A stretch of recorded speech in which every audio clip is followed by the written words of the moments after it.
Hello everyone, welcome back to the series of all India bar exam previous year question paper. और आज हम discuss करने वाले हैं सीआरपीसी के प्रीवियस ईयर क्वेश्चन पेपर जो हमारे एआईबी के एग्जाम में आ चुके हैं। और ये सारे क्वेश्चंस आपके लिए या तो एआईबी का एग्जाम हो, जुडिशियल सर्विसेज का एग्जाम हो या अदर स्टेट एपीओ का एग्जाम हो, ये सारे एग्जाम्स के लिए जहां पर भी सीआरपीसी पूछी जाती है उन सारे एग्जाम्स के लिए ये क्वेश्चन बहुत ही इंपॉर्टेंट हो जाते हैं। तो चलिए स्टार्ट करते हैं। हमारा आज का पहला क्वेश्चन है, the maximum limit of rupees 500 that could be paid to wife as a maintenance under section 125 of CRPC was removed in CRPC 1973 in which of the following amendments? पहले हमारे पास मेंटेनेंस के लिए 500 रुपीज तक का limit था। अगर हम 125 section 125 of criminal procedure code अगर हम वाइफ को मेंटेनेंस दे रहे हैं तो 500 रुपीज की मैक्सिमम लिमिट दी गई थी। तो इनमें से किस अमेंडमेंट के द्वारा, कौन से ईयर में वो अमेंडमेंट आया था जिसके द्वारा इस मैक्सिमम लिमिट को 500 रुपीज को हटा दिया गया था? इज इट 1973, 1989, 2001 और 2007? Correct answer to this question is option 3, that is 2001 में इस मैक्सिमम लिमिट को रिमूव कर दिया गया था।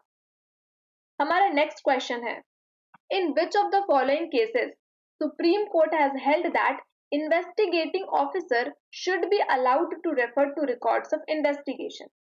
इनमें से कौन से केस में सुप्रीम कोर्ट ने ये बात कही कि इन्वेस्टिगेटिंग ऑफिसर को हम अलाउ करते हैं to refer the records of investigation?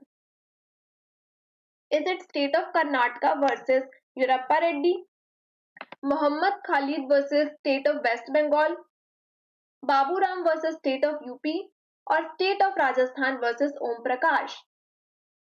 कौन से केस में सुप्रीम कोर्ट ने ये हेल्ड करा कि इन्वेस्टिगेटिंग ऑफिसर को हम अलाउ कर रहे हैं to refer to the records of investigation? Correct answer to this question is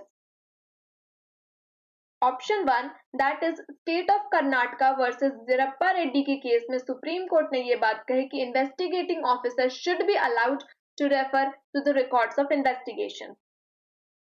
the next question is, under criminal procedure code 1973 who shall record the information of rape being given by a rape victim? Criminal procedure code 1973 के according किस person को record करना है या कौन सा person record करेगा of information of rape being given by a rape victim? Is it officer in charge of police station, deputy superintendent of police, officer not below the rank of sub inspector और women police officer और any women officer? Correct answer to this question is option 4, that means women police officer या कोई भी women officer ही record करेगी information of rape being given by the rape victim. Next question is, under the provisions of code of criminal procedure 1973 summons can be oral, summon cannot be served on corporate entities, summons are either for appearance or for producing a document or thing, summons can be served to servant in case the person on whose name summons are made cannot be found.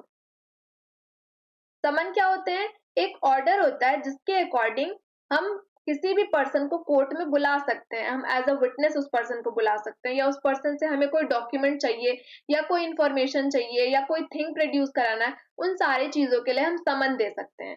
तो इनमें से किस तरह से समन दिया जा सकता है?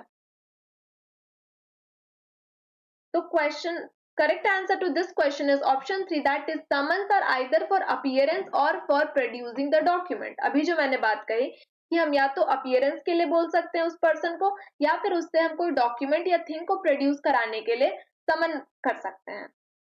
And C, summon can not be oral, summon को हमेशा रिटन ऑर्डर में होना जरूरी है। और समन को हम कॉर्पोरेट एंटिटीज पर भी सर्व कर सकते हैं, इसलिए ये ऑप्शन भी गलत हो गया, हमारा फर्स्ट ऑप्शन भी गलत हो गया। Fourth option is saying that summon can be served to servants in case person on whose name summons are made cannot be found। तो ऐसा नहीं है, हम सर्वेंट को समन नहीं दे सकते हैं, समन हमेशा किसी फैमिली मेंबर को ही देनी है। Next question is, any private person may arrest any person who commits non-bailable offense in his presence, commits non-bailable offense and cognizable offense in his presence, commits compoundable offense in his presence, या commits offense in his presence or is a proclaimed offender. कोई भी private person इनमें से कौन से offence में किसी भी पर्सन को अरेस्ट कर सकता है? Correct answer to this question is option 4. कोई भी पर्सन अगर कोई ऑफेंस कमिट कर रहा है किसी पर्सन के प्रेजेंस में या फिर वो प्रोक्लेम्ड ऑफेंडर है तो हम उस पर्सन को अरेस्ट करके पुलिस ऑफिसर के पास या मजिस्ट्रेट के पास ले जा सकते हैं. अब हमारे बीएनएसएस में दैट मीन्स भारतीय नागरिक सुरक्षा संहिता में एक और प्रोविजन ऐड हो गया है कि प्राइवेट पर्सन को 6 घंटे के अंदर किसी पुलिस ऑफिसर या मजिस्ट्रेट के सामने इस अरेस्टेड पर्सन को प्रोड्यूस कर देना है. Next question is how long a warrant of arrest shall remain in force. सबसे पहले हम किसी पर्सन को बुलाते हैं, समन दे के बुलाते हैं, और अगर समन के द्वारा वो पर्सन नहीं आता तो हम उसके खिलाफ वारंट जारी करते हैं. वारंट में क्या होता है कि पुलिस ऑफिसर जाके उस पर्सन को पकड़ कर लाएगी या किसी पर्सन को जिसको हमने ऑथराइज करा है वो पर्सन जाएगी वारंट लेकर उस पर्सन को अरेस्ट करके या पकड़ कर लेकर आएगी इधर कोर्ट में या पुलिस स्टेशन में. तो how long a warrant of arrest shall remain in force. Warrant of arrest कब तक इन फोर्स रह सकता है? 6 साल तक, 10 साल तक, 12 साल तक या until executed or cancelled. Correct answer to this question is option 4, that is until executed or cancelled. Warrant of arrest को जब तक हम एग्जीक्यूट नहीं कर दे रहे हैं या तो जब तक कोर्ट उसे कैंसिल नहीं कर दे रही है तब तक वो वारंट ऑफ अरेस्ट रिमेन रहेगा in force. Next question is under the scheme of criminal procedure code non cognizable offences are.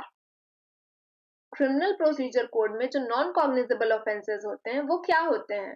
Is it public wrong, private wrong, both public and private wrong या none of the above? तो जो non cognizable offences हैं वो private wrongs होते हैं, that means option 2, because non cognizable offence थोड़े से कम सीरियस नेचर के ऑफेंस होते हैं और उसमें हम किसी पर्सन को without warrant we can not arrest that person. ठीक है. और कॉग्निजेबल ऑफेंस एक सीरियस काइंड ऑफ ऑफेंस होता है, उसमें पुलिस ऑफिसर बिना किसी अरेस्ट वारंट के भी जाके पर्सन को अरेस्ट कर सकती है या वो इन्वेस्टिगेशन भी स्टार्ट कर सकती है without the permission of magistrate, because those are the serious offences. और जो सीरियस ऑफेंसेस होंगे वो तो पब्लिक रॉन्ग होंगे. अगर वो सीरियस ऑफेंस है तो वो रॉन्ग अगेंस्ट द सोसाइटी हो गया, तो दैट बिकम्स पब्लिक रॉन्ग. लेकिन non cognizable offence less serious offences होते हैं, इसीलिए वो प्राइवेट रॉन्ग्स हैं. Next question is which of the following cases can be cured under section 465 of Code of Criminal Procedure 1973. इनमें से कौन से केस को क्योर करा जा सकता है under section 465 of CrPC? First, entertaining of complaint without complying with section 195 and 340 of CRPC, reading and recording of evidence taken in one case into another companion case, examination of witness in absence of accused, non-compliance with section 235 clause 2 of CRPC. Correct answer to this question is option 2, that means the reading and recording of evidence taken in one case into another companion case can be cured under section 465 of CRPC. Next question is which of the following statement hold true for de novo trials? de novo trial के बारे में बात करें, मतलब एक new trial के बारे में बात करें, तो इनमें से कौन सी स्टेटमेंट सही है? Omission or illegality in the procedure, even if it does not affect core of the case, can become a ground for calling de novo trial. A de novo trial should be the last resort. The court originally trying the case can order de novo trial या none of the above. Which of the following statement hold true for de novo trials? Correct answer to this question is option 2, that is a de novo trial should be the last resort. Next question is the plea bargaining is applicable only in respect of those offences for which punishment of imprisonment is up to the period of how many years? Plea bargaining जो होती है, plea bargaining में हम person को माफ करते हैं। Is applicable in respect of those offences for which punishment. किसी पर्सन को हम माफ कर रहे हैं, वो माफी हमसे मांगेगा तो हम उसे माफ कर देंगे या उसे हम कम पनिशमेंट दे देंगे। तो इनमें से कितनी पनिशमेंट की उसे सजा मिली है या कितने पनिशमेंट तक का उसने ऑफेंस करा है, तो हम उसे प्ली बार्गेनिंग कर दे सकते हैं। हमारा जो BNSS है, भारतीय नागरिक सुरक्षा संहिता, उसमें चैप्टर 23 में प्ली बार्गेनिंग के बारे में बात कही गई है। Is it 7 years, 10 years, 11 years or 14 years? Correct answer to this question is option 1, 7 years. That means 7 years तक के ऑफेंस के लिए हम प्ली बार्गेनिंग अलाउ करेंगे, और उससे ज्यादा का अगर किसी पर्सन ने ऑफेंस करा है तो हम उसे प्ली बार्गेनिंग के लिए अलाउ नहीं करते हैं। और भी कुछ कंडीशंस है, जैसे कोई पर्सन अगर कोई सोशो इकोनॉमिक कॉज के लिए कोई ऑफेंस कर रहा है, in that case we will not allow plea bargaining. अगर कोई वुमेन रिलेटेड या चाइल्ड रिलेटेड ऑफेंस कर रहा है, in that case also we will not allow plea bargaining. और 7 साल से ज्यादा का ऑफेंस अगर कर रहा है तो भी हम अलाउ नहीं करेंगे।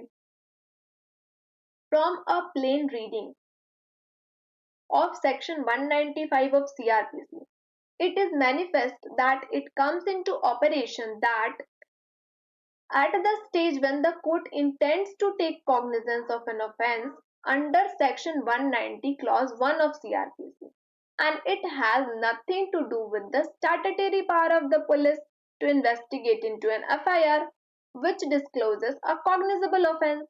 In other words, statutory power to the police to investigate under the code is not in any way controlled or circumscribed by section 195. This was held by Supreme Court in which of the following cases? आप अगर सिर्फ इतना सा भी question पढ़ेंगे तो आपको समझ आ जाएगा कि इसमें क्या पूछा जा रहा है। या तो आप ये पूरा स्टेटमेंट पढ़ लीजिए। तो इन शॉर्ट बोला जा रहा है कि the statutory power of the police to investigate under the code is not in any way control or circumscribed by section 195 of CRPC. This was held by supreme court in which case? अगर आपको ये पूरा question दोबारा read करना है तो आप एक बार वीडियो पॉज करके क्वेश्चन अच्छे से पढ़ लीजिए, उसके बाद आंसर दीजिएगा। Correct answer to this question is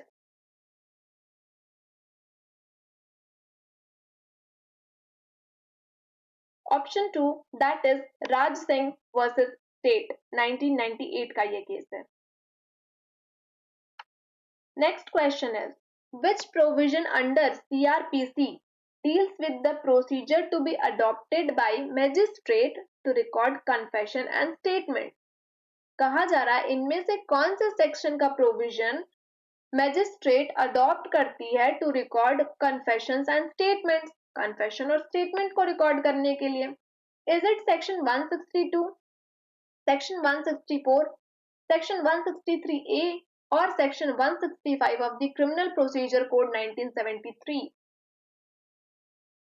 Correct answer to this question is option 2, that is section 164. So the magistrate adopts section 164 provision to record confession and the statements. Next question is attachment of property of person absconding can be done under which of the following sections of CRPC? जो person abscond कर गया या भाग गया है, उस person की अगर प्रॉपर्टी हमें अटैच करनी है तो इनमें से किस सेक्शन के अकॉर्डिंग हम करेंगे? इज इट सेक्शन 83, 82, 85 और 86 of criminal procedure code 1973? Correct answer to this question is option 1, that is as per section 83 attachment of property of person absconding is to be done. Option 1. Okay. Next question is magistrate may dispense with personal attendance of accused under which of the following sections of CRPC? Magistrate dispense कर सकती है किसी का personal attendance.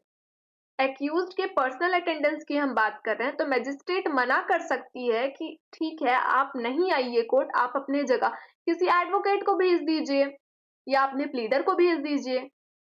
तो magistrate इनमें से कौन से सेक्शन में डिस्पेंस कर रही है personal attendance of accused? Is it section 201, 204, 205 और section 200 of CRPC?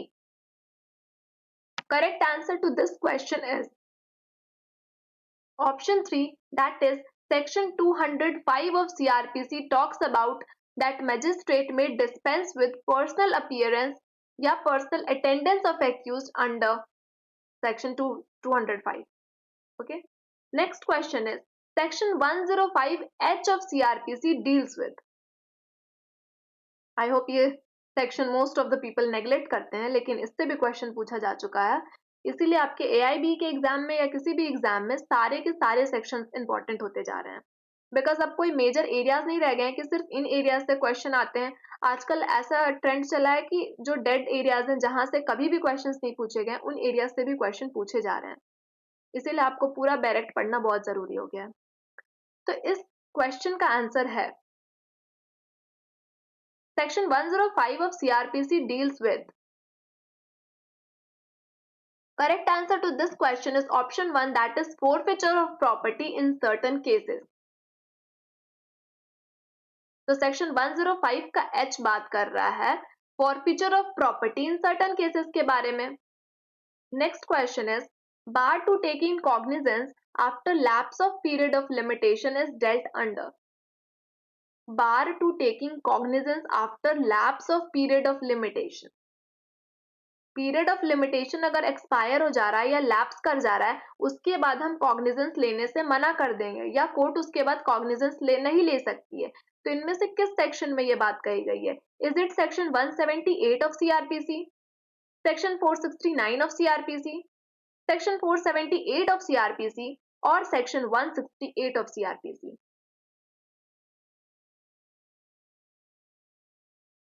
Correct answer to this question is option 4, that is section 168 of CRPC talks about the bar of taking cognizance after lapse of period of limitation.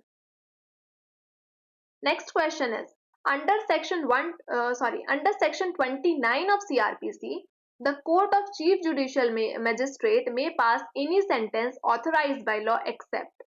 अब यहाँ पर CJM के power की बात हो रही है कि CJM that means chief judicial magistrate कितना सेंटेंस पास कर सकते हैं। क्या वो सेंटेंस ऑफ डेथ पास कर सकते हैं, इम्प्रिजनमेंट फॉर लाइफ पास कर सकते हैं, imprisonment for a term exceeding 7 years पास कर सकते हैं या all of the above?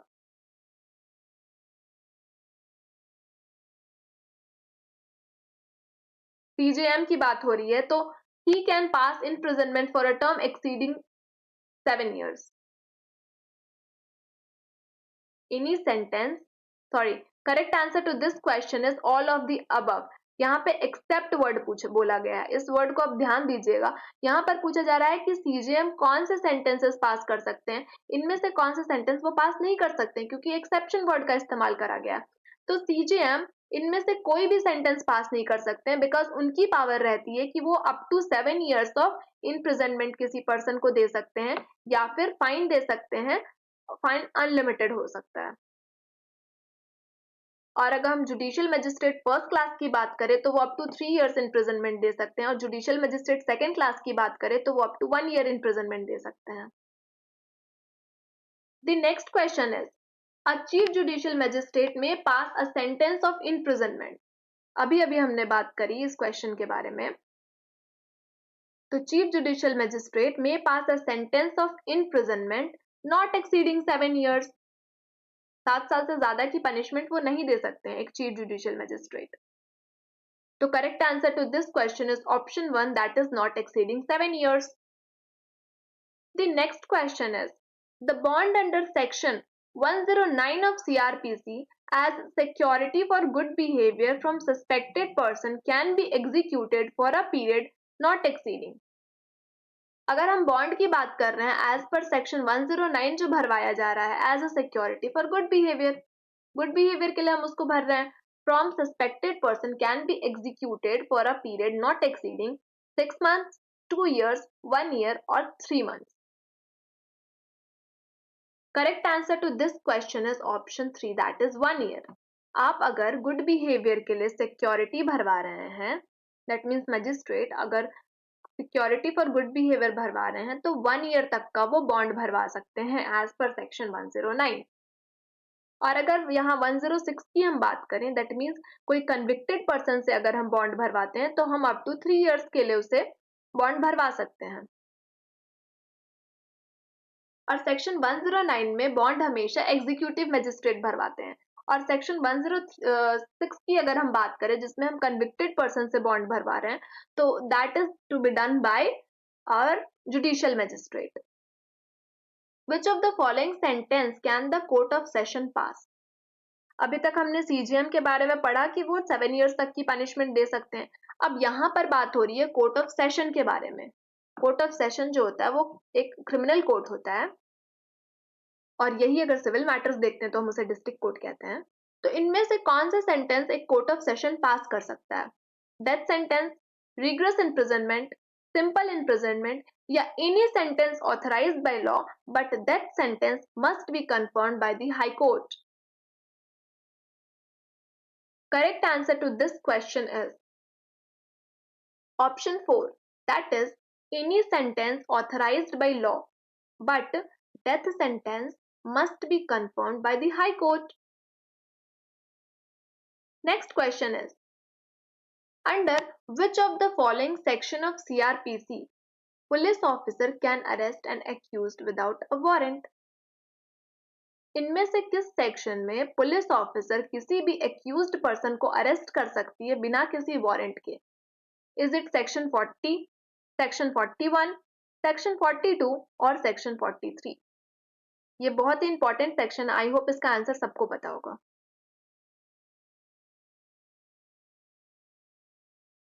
Police officer without warrant arrest कर सकती है as per the provisions of section 41, that means option 2 is the correct option here. The next question is which one of the following courts under Criminal Procedure Code 1973 can try a murder case? इनमें से कौन सा court murder case try कर सकता है? Is it judicial magistrate first class, chief judicial magistrate, court of session और none of the above? अभी अभी हमने बात करी है क्रिमिनल कोर्ट के बारे में और क्रिमिनल ट्रायल्स के बारे में। Correct answer to this question is option 3, that is court of session में क्रिमिनल केसेस चलते हैं, इसीलिए यहाँ मर्डर की बात हो रही है तो हम कोर्ट ऑफ सेशन के पास जाएंगे। बिकॉज जैसा कि आपको पता है जुडिशियल मैजिस्ट्रेट फर्स्ट क्लास तो 3 साल तक की सजा दे सकती है, सीजीएम 7 साल तक की सजा दे सकती है, कोर्ट ऑफ सेशन उससे ज्यादा की सजा दे सकती है।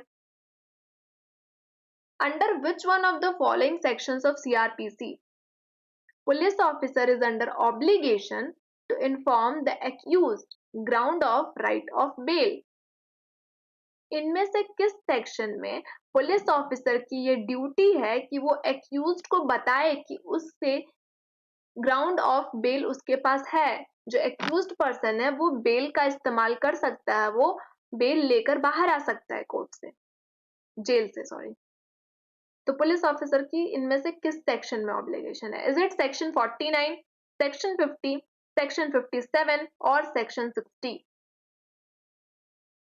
Correct answer to this question is option 2, that means section 50 के अकॉर्डिंग पुलिस ऑफिसर की ये ड्यूटी बनती है कि वो एक्यूज्ड को बताएगा कि you have these grounds of right to bell.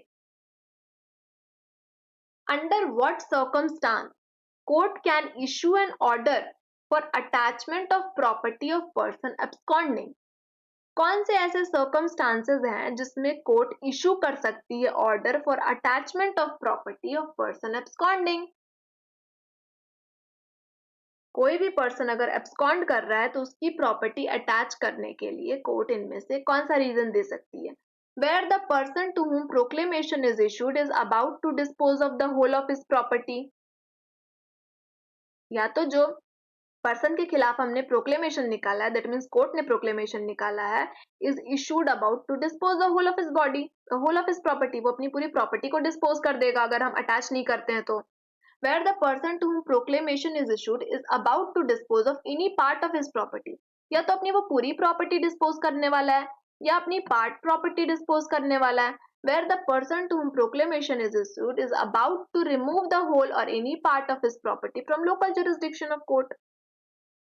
तो इसका सही आंसर हो जाएगा all of the above। अगर कोई भी पर्सन अपनी पूरी प्रॉपर्टी, अपनी आधी प्रॉपर्टी को डिस्पोज कर सकता है या फिर कोर्ट के जुरिस्डिक्शन से हटा सकता है, हमें अगर ये संदेह है तो हम as a court can attach the property of that person, क्योंकि बाद में अटैच करना कोर्ट के लिए ज्यादा डिफिकल्ट हो जाने वाला है और वो पर्सन को हम पकड़ भी नहीं पा रहे हैं, ही इज एब्सकॉन्डिंग।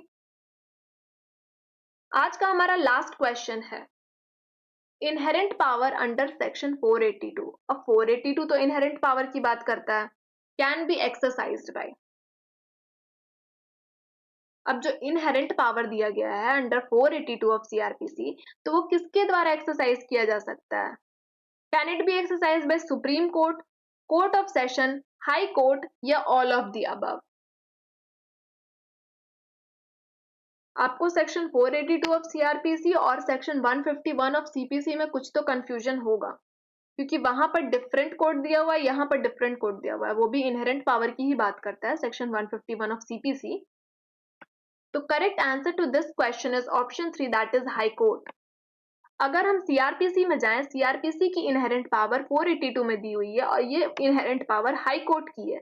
लेकिन अगर हम सिविल प्रोसीजर कोड में जाते हैं तो वहां पर as per section 151 any court की बात हो रही है, वहां हाई कोर्ट स्पेसिफिकली नहीं है, वहां लोअर कोर्ट्स या अदर कोर्ट्स को भी हम पावर देते हैं, इनहेरेंट पावर।